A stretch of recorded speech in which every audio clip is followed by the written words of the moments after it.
English and GK ज्ञान की एक नई वीडियो में आपका स्वागत है। आज का हमारा टॉपिक जो शुरू होने वाला है वो 20 इंपॉर्टेंट पॉलिटिकल साइंस के क्वेश्चंस का है। तो आज इस राजनीति विज्ञान के क्वेश्चंस को हम लोग ध्यान से देखेंगे और इसको अच्छे से समझने की कोशिश करेंगे, क्योंकि इसमें बहुत ही ज़्यादा इंपॉर्टेंट क्वेश्चंस को रखा गया है। तो चलिए क्वेश्चंस की शुरुआत करते हैं। निम्न में से कौन से कांग्रेस के उदारवादी नेता थे? बाल गंगाधर तिलक, लाला लाजपत राय, गोपाल कृष्ण गोखले या बिपिन चंद्र पाल? तो उदारवादी का मतलब क्या होता है, पहले यही समझ लेते हैं। उदारवादी का मतलब होता है कांग्रेस के वे नेता जो शांतिपूर्वक ढंग से देश को आज़ाद करवाना चाहते थे, उन्हीं को उदारवादी के नाम से जाना जाता है।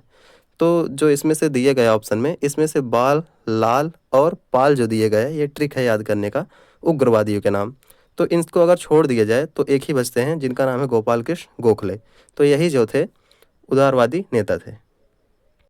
नेक्स्ट क्वेश्चन देखते हैं। गदर पार्टी की स्थापना कहाँ हुई थी? अफगानिस्तान में, बर्मा में, इंग्लैंड में या संयुक्त राज्य अमेरिका में? तो गदर पार्टी जो थी एक क्रांतिकारियों की पार्टी थी जो देश को आज़ाद कराने में काफ़ी सहयोग दी थी। तो इसकी स्थापना जो की गई थी वो संयुक्त राज्य अमेरिका में की गई थी। नेक्स्ट क्वेश्चन देखते हैं। टैगोर ने नाइटहुड की उपाधि किस घटना के कारण वापस की? साइमन कमीशन, सांप्रदायिक दंगे, चौरी चौरा कांड या जलियांवाला बाग हत्याकांड? तो रविन्द्रनाथ टैगोर को नाइटहुड की जो उपाधि दी गई थी ये अंग्रेज़ों के द्वारा दी गई थी, और ये लौटाई गई थी जलियांवाला बाग हत्याकांड के कारण। क्योंकि जलियांवाला बाग हत्याकांड जो हुआ था वो अंग्रेज़ों के द्वारा ही किया गया था, और इसी घटना के कारण ही रविन्द्रनाथ टैगोर ने नाइटहुड की उपाधि लौटा दी थी। अगला क्वेश्चन देखते हैं। वंदे मातरम गीत के लेखक कौन हैं? विवेकानंद, रविंद्रनाथ टैगोर, बंकिम चंद्र चटर्जी या मोहम्मद इकबाल? तो वंदे मातरम गीत जो लिखा गया था बंकिम चंद्र चटर्जी के द्वारा लिखा गया था, जो भारत का राष्ट्रीय गीत भी है। नेक्स्ट क्वेश्चन देखते हैं। गदर पार्टी की स्थापना किसने की थी? लाला हरदयाल, लाला लाजपत राय, भगत सिंह या फिर सुभाष चंद्र बोस ने?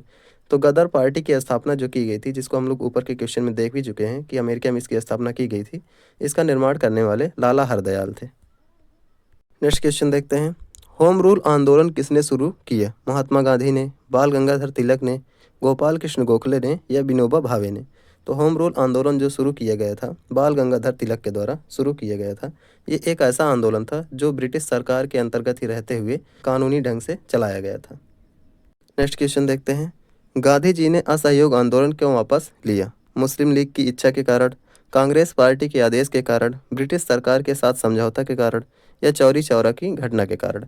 तो महात्मा गांधी ने असहयोग आंदोलन को इसलिए वापस लिया था क्योंकि चौरी चौरा की घटना हो गई थी। चौरी चौरा की घटना वह घटना थी जिसमें 22 पुलिसकर्मियों को जला दिया गया था, और इससे महात्मा गांधी नाराज हो गए थे, क्योंकि वो चाहते थे कि जो देश की आज़ादी मिले, देश के लिए जो लड़ाई लड़ी जाए वो अहिंसात्मक ढंग से लड़ी जाए, जबकि इसमें हिंसा का प्रयोग किया गया था। इसलिए महात्मा गांधी ने असहयोग आंदोलन को बंद कर दिया गया। नेक्स्ट क्वेश्चन देखते हैं। भारतीय राष्ट्रीय कांग्रेस द्वारा प्रथम बार पूर्ण स्वतंत्रता की मांग की गई थी? 1920 ईस्वी में, 1929 ईस्वी में, 1942 ईस्वी में या 1947 ईस्वी में? तो भारतीय राष्ट्रीय कांग्रेस के द्वारा पहली बार स्वतंत्रता की मांग जो की गई थी 1929 ईस्वी में की गई थी, जो कांग्रेस के लाहौर अधिवेशन में की गई थी। अगला क्वेश्चन देखते हैं। दिल्ली चलो का नारा किसने दिया? महात्मा गांधी ने, सरदार भगत सिंह ने, सुभाष चंद्र बोस ने या चंद्रशेखर आज़ाद ने? तो दिल्ली चलो का नारा जो दिया गया था सुभाष चंद्र बोस के द्वारा दिया गया था, तो यही इसका राइट आंसर हो जाएगा। नेक्स्ट क्वेश्चन देखते हैं। द्विराष्ट्र सिद्धांत किसकी देन है? मोहम्मद इकबाल, मोहम्मद अली जिन्ना, सर सैयद अहमद खां या खान अब्दुल गफ्फार खां? तो द्विराष्ट्र सिद्धांत का मतलब है कि दो राष्ट्रों का निर्माण या दो देशों का निर्माण करने का सिद्धांत किसने दिया था, किसने मांग की थी? तो इसका सही आंसर हो जाएगा मोहम्मद अली जिन्ना, क्योंकि इन्होंने ही अलग से पाकिस्तान की मांग की थी। नेक्स्ट क्वेश्चन देखते हैं। महात्मा गांधी ने भारत के लोगों के लिए प्रथम आंदोलन का शुभारंभ किस स्थान से किया? सूरत से, डांडी से, चंपारण से या फिर अमृतसर से?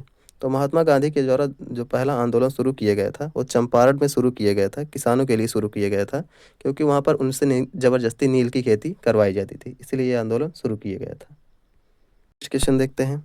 भारत छोड़ो आंदोलन का प्रस्ताव पारित हुआ 1920 ईस्वी में, 1930 ईस्वी में, 1942 ईस्वी में या 1947 ईस्वी में? तो भारत छोड़ो आंदोलन जो था महात्मा गांधी के द्वारा शुरू किया गया था, इसको पास किया गया था 1942 ईस्वी में, पारित कर दिया गया था, और बाद में इसको शुरू भी किया गया 8 अगस्त 1942 से। क्वेश्चन देखते हैं। किसे आधुनिक भारत का पिता कहा जाता है? राजा राम मोहन राय को, दादा भाई नौरोजी को, विवेकानंद को या दयानंद सरस्वती को? तो आधुनिक भारत का पिता जो कहा जाता है राजा राम मोहन राय को कहा जाता है, क्योंकि इन्होंने भारत में जो पुरानी अंधविश्वास थे उनको दूर करने में काफ़ी सहयोग दिया था और उसको सुधार भी किया था, इसीलिए इनको आधुनिक भारत का पिता माना जाता है। नेक्स्ट क्वेश्चन देखते हैं। भारतीय राष्ट्रीय कांग्रेस के प्रथम अध्यक्ष कौन थे? सुरेंद्र नाथ बनर्जी, बिपिन चंद्र पाल, या दादा भाई नौरोजी, या आनंद मोहन? तो भारतीय राष्ट्रीय कांग्रेस के प्रथम अध्यक्ष जो बनाए गए थे सुरेंद्र नाथ बनर्जी को बनाया गया था, और इसका जो पहला अधिवेशन हुआ था वो मुंबई में करवाया गया था। नेक्स्ट क्वेश्चन देखते हैं। प्रशासनिक सेवाओं का प्रारंभ किस अधिनियम से हुआ? मतलब भारत में जो प्रशासनिक सेवा की शुरुआत की गई थी किसके द्वारा की गई थी? 1853, 1858 के अधिनियम के द्वारा, 1873 के अधिनियम के द्वारा, या 1900 के अधिनियम के द्वारा? तो भारत में जो प्रशासनिक सेवा सिविल सर्विस की जो परीक्षा शुरू की गई थी 1853 के अधिनियम के द्वारा शुरू की गई थी, तो यही इसका राइट आंसर हो जाएगा। नेक्स्ट क्वेश्चन देखते हैं। किस अधिनियम के द्वारा म्यांमार को भारत से अलग कर दिया गया? 1935 के अधिनियम द्वारा, 1909 के अधिनियम के द्वारा, 1919 के अधिनियम के द्वारा, या 1947 के अधिनियम के द्वारा? तो म्यांमार जो था पहले भारत का हिस्सा था, इसको भी भारत में ही जोड़कर रखा गया था, लेकिन जब अंग्रेजों ने यहाँ पर 1935 का अधिनियम लेकर आया तो म्यांमार को एक अलग देश बना दिया गया और इसको भारत से अलग कर दिया गया था। क्वेश्चन देखते हैं। भारतीय संविधान के किस भाग में नागरिकता का उल्लेख है? भाग 2 में, भाग 3 में, भाग 4 में, या फिर भाग 5 में? तो भारतीय संविधान के भाग 2 में नागरिकता का उल्लेख किया गया है कि कौन कौन से व्यक्ति भारत के नागरिक हो सकते हैं। नेक्स्ट क्वेश्चन देखते हैं। भारतीय नागरिकों को कितनी प्रकार की नागरिकता प्रदान की गई है? एक नागरिकता या इकरारी नागरिकता, दो या दोहरी नागरिकता, ए और बी दोनों, या फिर 3 नागरिकता? तो भारत के नागरिकों को जो नागरिकता प्रदान की गई है एक ही नागरिकता प्रदान की गई है कि वह भारत देश के ही नागरिक होंगे, उनको और किसी भी राज्य की नागरिकता प्रदान नहीं की गई है अलग से। जबकि अगर अमेरिका की बात की जाए तो वहाँ पर देश का नागरिक होने के साथ साथ राज्य का भी नागरिक होना जरूरी होता है, जबकि भारत में ऐसा नहीं है। नेक्स्ट क्वेश्चन देखते हैं। भारतीय संविधान में कुल कितने मौलिक अधिकार हैं? 4, 5, 6, या फिर 7? तो भारतीय संविधान में वर्तमान में अगर बात की जाए मौलिक अधिकारों की तो यहाँ पर 6 मौलिक अधिकार प्राप्त हैं भारत के लोगों को। नेक्स्ट क्वेश्चन देखते हैं। मौलिक अधिकार को किस देश के संविधान से ग्रहण किया गया है? ब्रिटिश संविधान से, कनाडा के संविधान से, ऑस्ट्रेलिया के संविधान से, या अमेरिका के संविधान से?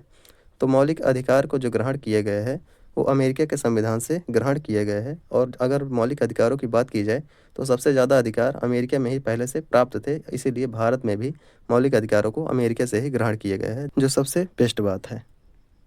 आज का नेक्स्ट और आखिरी क्वेश्चन देखते हैं। संपत्ति के मूल अधिकार को किस संशोधन द्वारा निरस्त किया गया था?